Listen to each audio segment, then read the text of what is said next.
2-3 দিন যাওয়ার পর কবরের কাছে দিয়া তোমার বন্ধু বান্ধব যাবে না।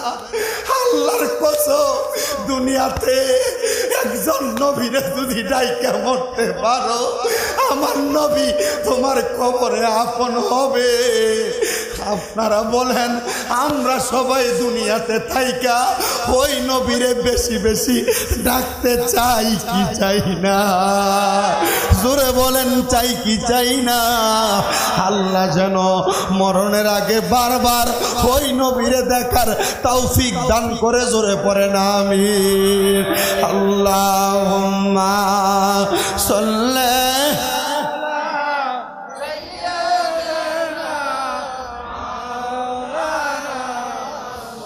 محمد وعلى آله